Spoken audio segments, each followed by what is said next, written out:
Hi and welcome to Walker Tea Review. I'm Jason Walker, and we've got a black tea today to look at together. We're doing tea tastings. That's what we do is we review a tea. Keep in mind, reviews, you can learn a lot from a community of people around you who are tasting together. So if you have the chance, go out, get the teas by going up above the future episodes page. We'll tell you about the teas that we're going to be tasting soon. And if you're uncomfortable or want someone to do it with you, go out and find others one, you can kind of share the cost of your tea equipment or the tea itself. Two, you get a lot of unique perspectives by tasting the tea. Everyone kind of tastes the tea themselves, takes a moment to savor, collect their thoughts, get their initial reactions, a period of kind of internal reflection on what that tea is to you, and then you're able to share those together, and by listening to others you're able to pick up on nuances, aspects of the tea that you may not have noticed as much. So I hope that you are able to do that kind of with us today as we taste here.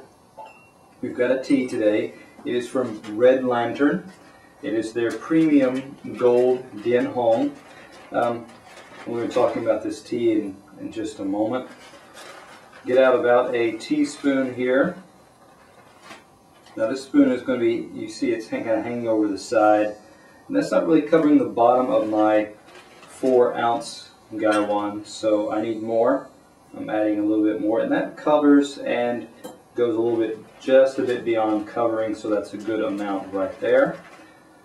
Kind of close that up for just a moment so the the aroma builds up in there, and then we're going to add our water, swirling the water around kind of the gaiwan so that it covers each leaf.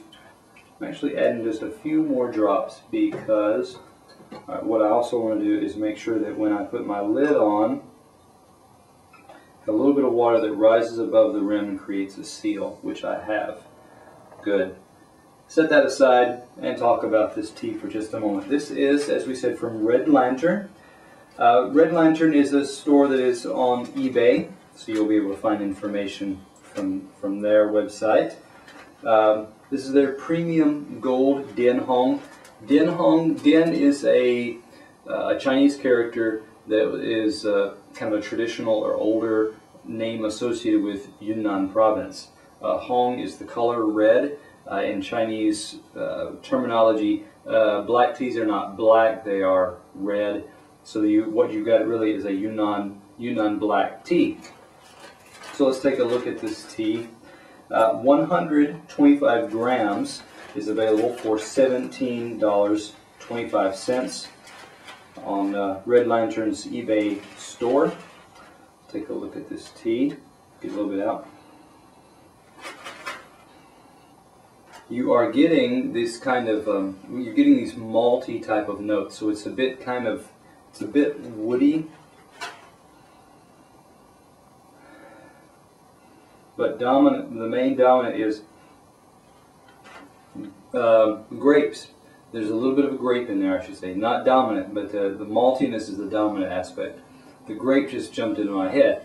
It has a bit of this kind of red grape or red raisin type of smell, just a hint of that kind of sweetness in there. Now, looking at this leaf, one thing that you're going to notice is a variety of colors. You've got a kind of a grayish seal brown in color, and those are associated with some of the larger leaf pieces here. For example, here's a leaf piece I've got in my hand that's probably over an inch long, curled up a little bit. It's wrapped or wrinkled or rolled along the middle vein of the leaf.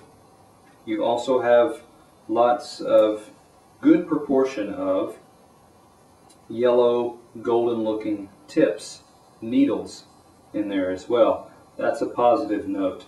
That a lot of those tips and those needle parts add a lot of character and flavor to this kind of tea. Let's see, you've got a little bit something in between that golden tip that I talked about and that seal brown. It's a little bit of a drabber, a little bit of a grayish, greenish gray type of color in there. So those are probably the three most often seen colors in this tea. Okay. Again, sweetness almost like a as we said, malty, but also kind of caramel in there as well.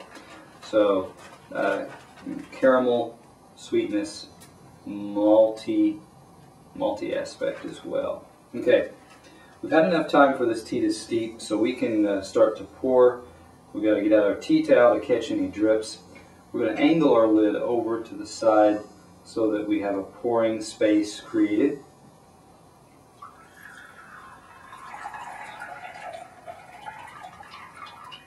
Raise that up a little bit so you can see how that pours nice and smoothly. Okay, we'll set this aside, the liquor, for just a moment so we can talk about this wet leaf.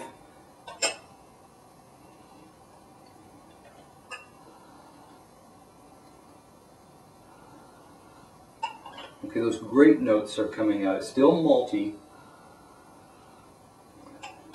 and the maltiness builds up as it cools off. You're also getting a hint of that kind of raisin sweetness that we talked about. And then third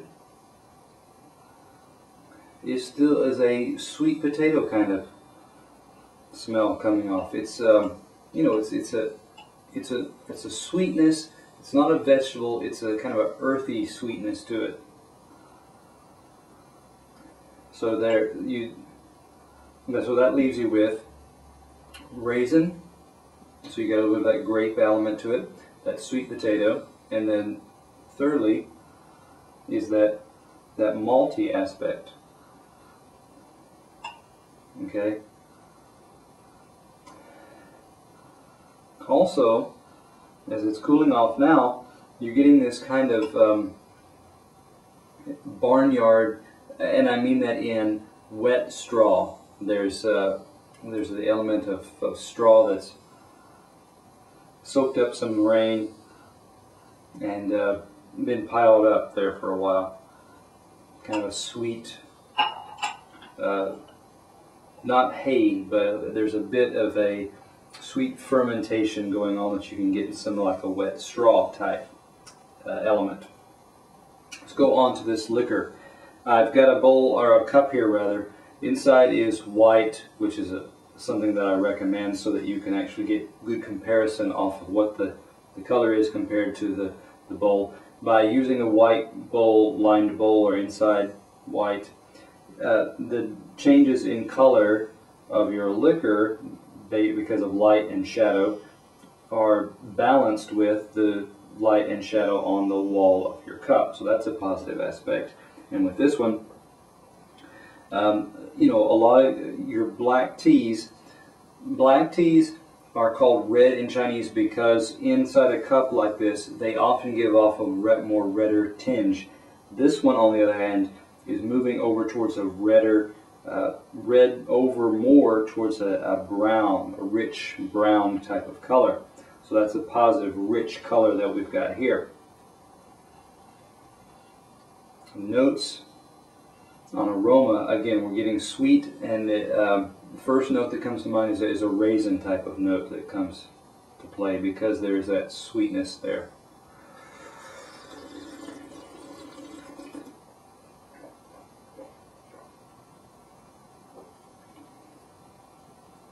Give it another shot here.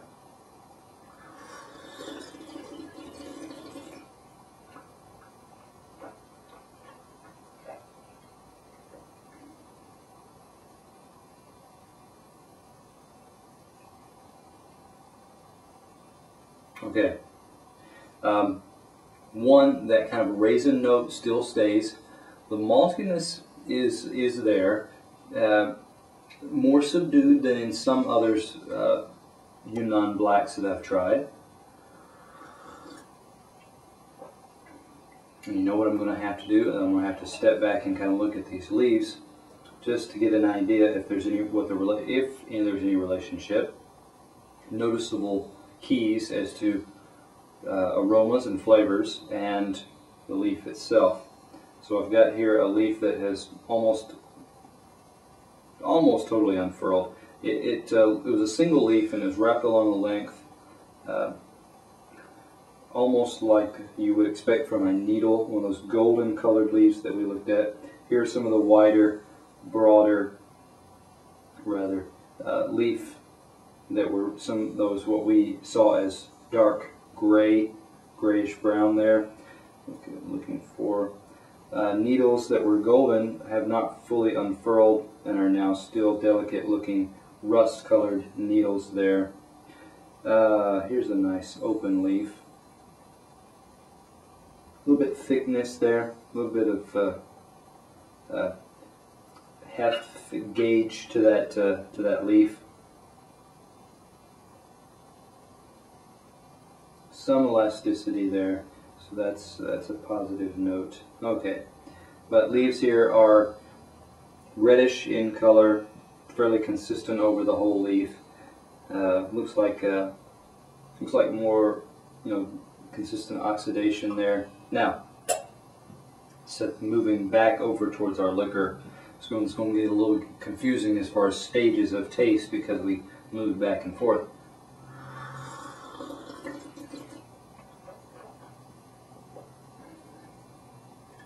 Aftertaste carries on quite well, and again, it's got a bit of it's got astringency to it. You do feel this drying sensation in your mouth, but it is not by any means bitter. It's mellow. It's still kind of that malty, a bit of the kind of sweet potato type of sweetness to it, and so when you look at this tea, the body has a bit of a velvety feel to it. So let's go back and talk about the aromas. We had that grape, we had malty. The malty comes out especially more actually towards the back and in the aftertaste as well. The bitterness, insignificant, not really a thing to mention as far as the bitterness that we said. Astringency, yes, especially towards in the aftertaste, you get this kind of mouth-watery feel. Not off-putting, not unsettling. Actually tends to cause more salivation and drive out that sweet taste in your mouth. So it balances well. Let's see, we talked about that. What else do we want to talk about? The aftertaste and the body, we should say, carries on. Like I said, in balance with the astringency. Aftertaste fairly consistent, still carries on some sweetness to it, and gives a velvety feel to the mouth. So when you look at this tea as a whole, because of all the aspects, the aromas could have been stronger. It could have been a more nuanced, especially in the front and in the aftertaste. Right now it's lying kind of flat. There's not a lot. You have to work to really detect and appreciate and feel the mellowness, the maltiness rather. Maltiness is a prized characteristic of a lot of your non-black teas, and this one just doesn't bring out as much as some of the others. So when we look at this tea, we would give it a 90 because of it's got a lot of the components just not as fully developed as they could be. And again, this was from Red Lantern. This was their Premium Gold DianHong, and we looked at it together here at Walker Tea Review.